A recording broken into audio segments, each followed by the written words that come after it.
holiday season is approaching and it's supposed to feel happy and joyful. But for a lot of us living with type 1 diabetes, myself included, it feels just plain hard. My name is Scott Johnson and I've lived with T1D for 45 years.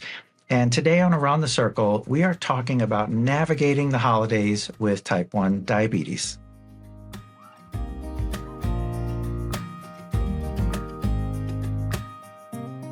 For all its promise of joy and happiness, the holiday season sure feels trickier than it should for those of us living with T1D, and it turns out there's good reason for that. So much changes in our routines and schedules, and without some preparation, it can really trip us up. So we're going to dig into that and talk about how we can set ourselves up for success this holiday season. And our guest today is Eleni Sheehan. She is an APRN here at Blue Circle Health, who also has lived with type 1 diabetes for a little while. Eleni, can you tell us more about yourself, your experience with diabetes, and your role in the organization? Yes, so I have lived with type 1 for 44 years now, I think. I kind of lost count. I have worked at the University of Florida in the adult endocrinology group, and then I moved over to the peds endocrinology group. And from there, I was doing Blue Circle Health and peds endo, but oh my gosh, Blue Circle Health won. Yes, had to come over here. And my role with Blue Circle is as a nurse practitioner, part of the clinical care team and one of the endocrinology providers. So I work closely with Dr. Gomberg and Dr. Koh. All right, Eleni, let's talk about why the holidays feel like this. I mean, I want to feel happy and joyful, and I do, but I also get really stressed out and a bit anxious. Like, what the heck is happening here? And am I the only one feeling this? How do you feel around the holidays? I think I'm already feeling some of the anticipatory anxiety and excitement at the same time. No, Scott, you're not the only one. I think it's sometimes hard not to. Holidays are so wonderful. We get the opportunity to celebrate things and spend time with family and friends, but at the same time, it's something that is completely different than what we normally do, and with people that we don't always see, and there's just the potential for things to not go the way we want them to. Yeah, and I think we always have this, at least in my mind, what I imagine is this picture-perfect, movie-esque holiday experience. I don't know why I stick with that. It's never happened. There's always something goofy with it. And you hit on some big ones, right? Where our routines are messed up a bit, and we're seeing a bunch of friends and family that maybe we don't see all that often. Is that really where most of the source of this anxiety and stress comes from? So I think those are two of the big ones, but then there's also, of course, how is my blood sugar gonna respond to these foods that I'm gonna eat? Or maybe I'm not gonna eat them, and then how are the people gonna respond and judge me for not doing that? Or how is my device gonna beep when everyone is quietly, So there's a lot. But I think food and wanting to still maintain, really our great glucose levels during the holidays, and sometimes that can be added stress for some people. Is it realistic to want to maintain as good of management with our blood sugars as we do the rest of the year during the holidays? I think it's a choice, and I think it's a choice that you can decide what is most important to me. And if their choice is, I want my time in range on Thanksgiving Day to be 90% and no less, okay, that's your choice. Go for it. But if somebody says, I want to enjoy this pumpkin pie and time with my family and to be able to just sit and enjoy this moment. I love that. Are there any holiday memories that really like stand out in your mind as in terms of your diabetes management, like times you either where it was a complete train wreck, nothing went to plan, or on the other side of that coin, where you really nailed it? Okay, train wreck, of course. I picked the train wreck. I've been doing this since 1981, so things have changed. But sometime in the 90s, I guess, I was living a few hours away from home and was coming home for the holidays. Driving home. I think it was like Christmas Eve or Thanksgiving Eve or something like that. I do my normal, it was multiple daily injections, do my shot for dinner, whatever, get ready to go to bed. Oh my God, I don't have my long-acting insulin. It's not with me. I don't have it. What do I do? And of course, I'm like in my early 20s, living on my own, wanting to show mom I can do this, right? And then I forgot it. So then I had to involve her, and then we had to try to find a 24-hour pharmacy, or we had to try, I don't even remember. It ended up being fine. I felt like a failure, It's a great example of, there's kind of the mechanical aspects of everything that we do, but then there's also all of this emotional baggage, right? And what stands out to me about that story, Eleni, is that you don't even remember how you actually managed, like how you got through that. What did you guys do? Was it a bunch of taking your rapid acting insulin every 2 hours but what you do remember is how that made you feel in that relationship with your, this newly evolving relationship with your mom. What about the people that you treat as a clinician? Do you hear from them that this is also a challenge for them? And how do you talk with them about it? And what do you advise? So what I usually do with everybody, regardless of holiday or whatever time, is let's look at and celebrate what you're doing that makes you feel good, right? Yeah. Let's celebrate that day that you didn't have any lows, not a single even dip near 70, right? And that was your goal, or whatever that is. So let's look at that. And then if there's some anticipatory anxiety around numbers, let's say, or how am I going to deal with certain foods and that kind of thing, let's just reflect on those times that we've done it, and we've done it successfully, and we've done it really well, and know that we can do it. But then alternately, you can look at the times that, oh my God, my pot failed, it fell off, I went up to 400 and I felt like crap, and then I had to do this and fix it. But you know what? I figured it out. I did all the troubleshooting I needed to do. I'm okay. So I know that whatever happens, I can handle it. And I'm going to enjoy this dang holiday, gosh darn it. Right? Yeah.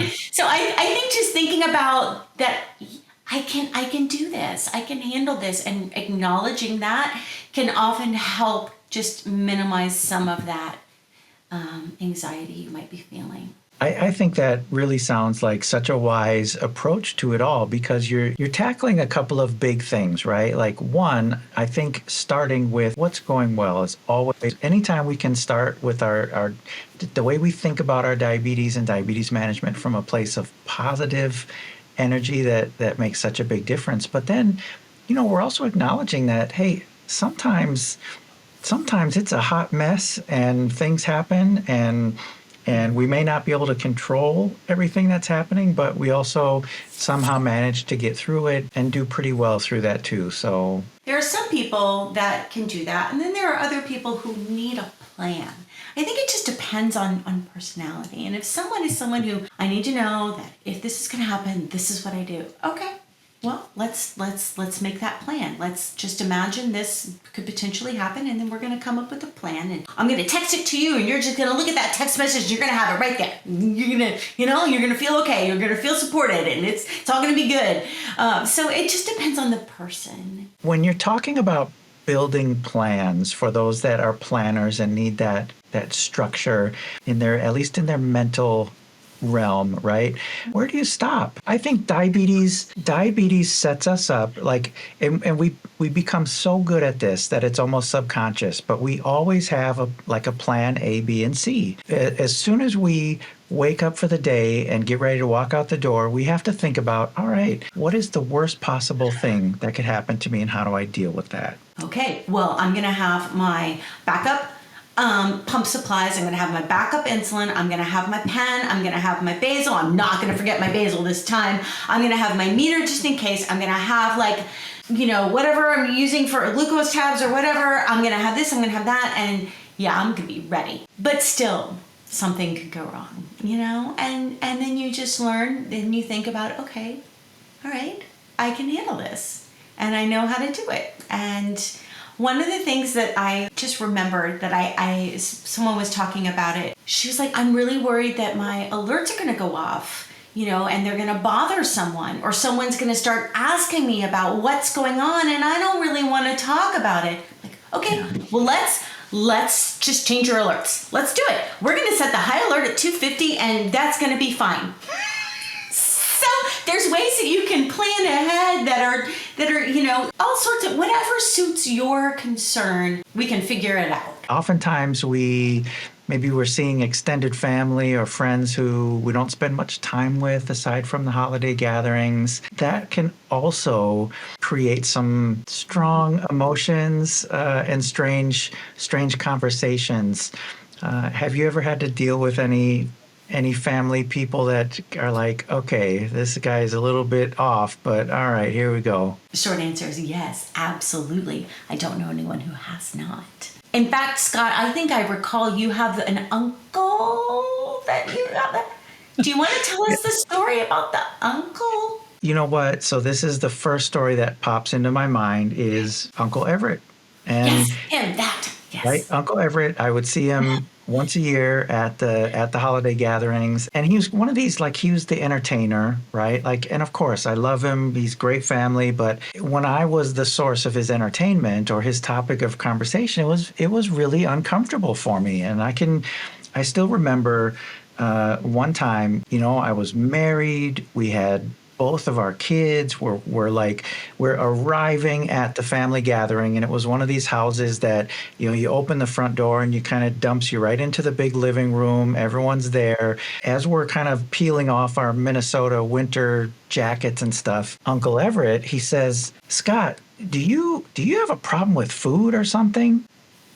And I had no idea what he was, like where this was coming from or what angle he was taking. And I'm like, oh my God, like, where do you want me to start? Like, type 1 diabetes is all about problems with food. Like, how much time do you have, kind of thing, right? But it also made me feel really self-conscious and uncomfortable. And I don't remember how I handled it exactly, but I do remember how it made me feel, and it wasn't great.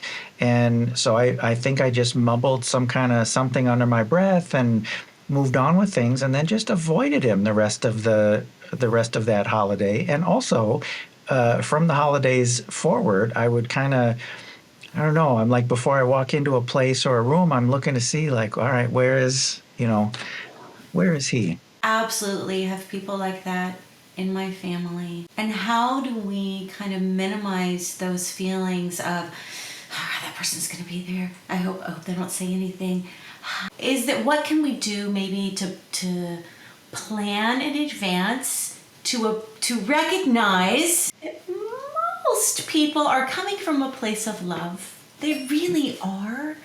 And to try to reframe that and think about it that way, and try to respond also from a place of love. Sometimes that, like, anybody tells me you're diabetic, you can't eat that, I want to immediately attack. Anytime our emotions are involved, we're kind of wrestling between our lizard reactive brain and our logical, like, frontal brain, right? But just saying things like, thank you, I know what's best for me, or thank you, I'm choosing to have this right now, but I'll be fine, or, taking thank you, it. I'm choosing to not have this right now. Yes. And I'll be fine. It depends on what angle your family or loved one is coming at you with, right? Are they pushing food on you, or are they scrutinizing what choices you're making? And both of those, I think, are equally difficult and challenging. Equally difficult and challenging. And we don't want to be avoiding Uncle Everett's at every holiday gathering. Sometimes I think of like great things to say, but it's like hours later. So coming up with some phrases to say in advance is really, really a great plan. So I'm comfortable with my choices. Thanks so much for caring. This is how I take care of my health. Making these choices to not eat that type of thing, or, maybe you could somehow turn it into a joke.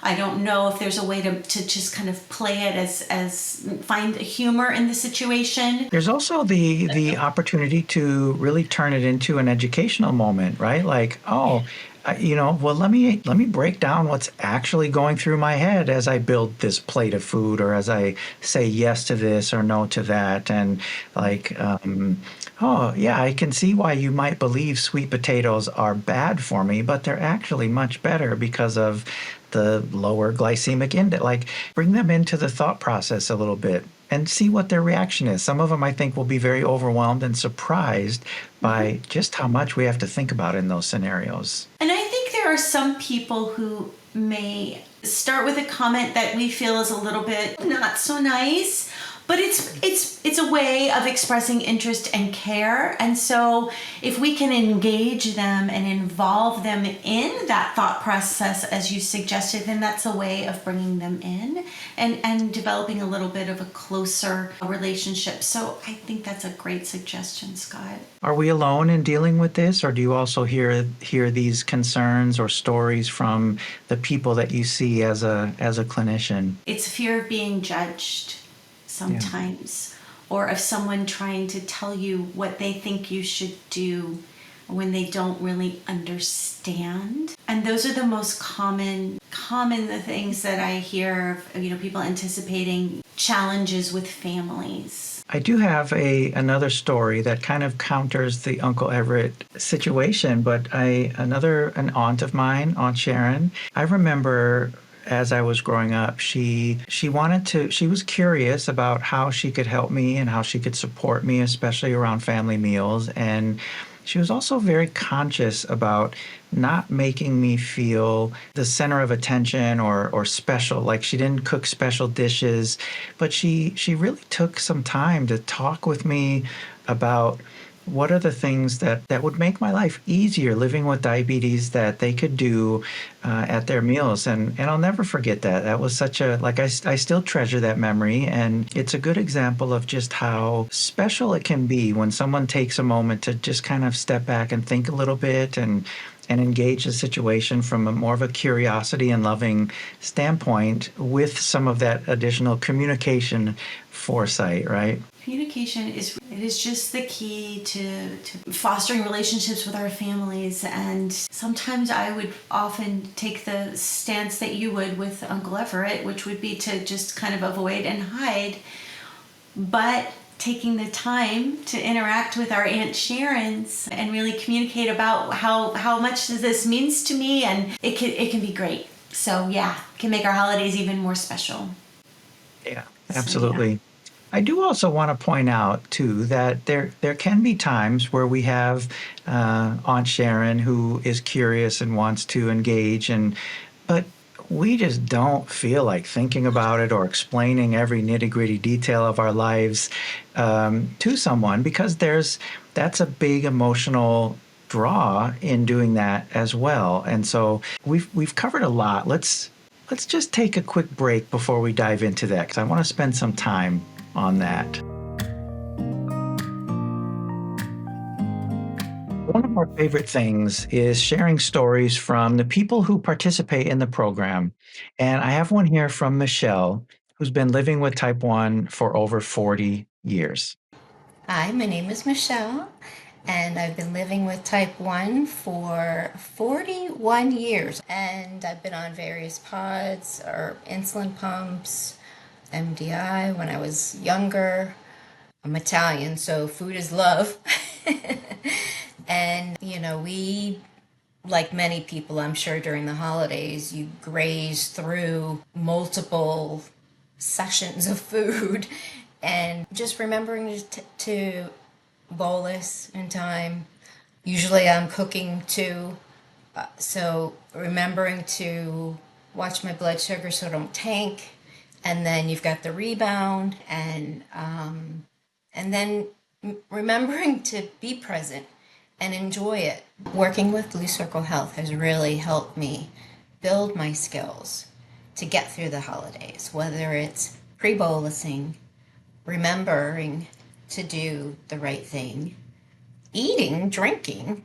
It's almost like a present. So you have the mental health, you have the medical health, you have the support, you have everything. And everybody at Blue Circle Health is so passionate about what they do and so easy to work with. I think I am going to be successful this holiday because of Blue Circle Health. Michelle, thank you so much for sharing your story with us.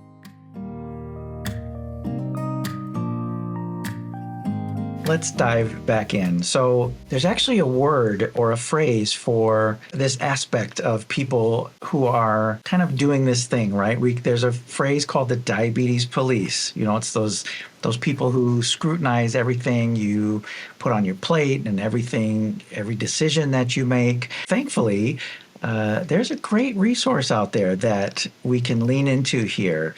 It's from Behavioral Diabetes Institute, and this is a booklet that you can download on their website for free, which talks about specifically dealing with the diabetes police. And we'll be sure to have a link in the show notes, and I'll describe where you can find it on their website. And I'm going to paraphrase here, but the main ideas are that, you know, your friends and family may feel like it's their duty to help you, whether you like it or not. Eleni, as you mentioned, they are 99% of the time acting out of concern and love and worry. It can leave you feeling pretty frustrated or even hurt. And sometimes it can even cause you to rebel and act exactly the opposite. And so this resource from the Behavioral Diabetes Institute says to try and redirect their attention by letting them know specifically how they can be of real help. And there are many, many more nuggets of information in there, and I encourage you to check it out. Again, you find it on their website, which is behavioraldiabetes.org. And there's a little menu where you can find a section called Print Materials, and you'll be able to find this resource in there. I think that is super helpful. Diabetes police, you know, police are there to protect and serve, right? So I'm sometimes thinking of it that way, and I think also sometimes it's okay to tell someone, hey, you know, when you say that to me, I feel a little bit like this, and that's sometimes it's good to let somebody know in a very non-threatening way that, hey, this is how I feel. Let's redirect this feeling to something that we can enjoy our time together. So yeah, redirection's good. All right, listen, we have covered a lot of helpful information today. Holidays are a very short, special time of the year, and your glucose levels do not have to be perfect. In fact, why don't you just redefine the idea of perfection at the holidays, right? And that can be whatever suits your needs at that moment. So it's okay to just kind of let it slide. Eleni, before we go, I'd like to ask you a question that I ask every guest on the show. After all these years of living with diabetes and working in diabetes, what is one thing that still surprises you about T1D?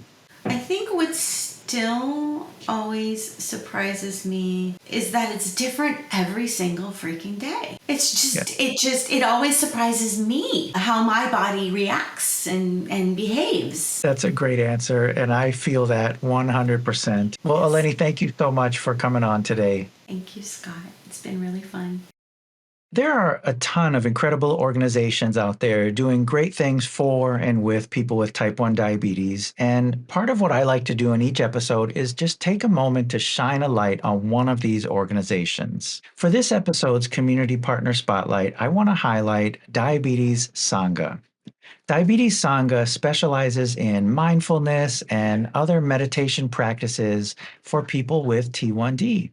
They aim to bring meditation practices and perspectives to the forefront of conversations around living a healthy, happy life with T1D.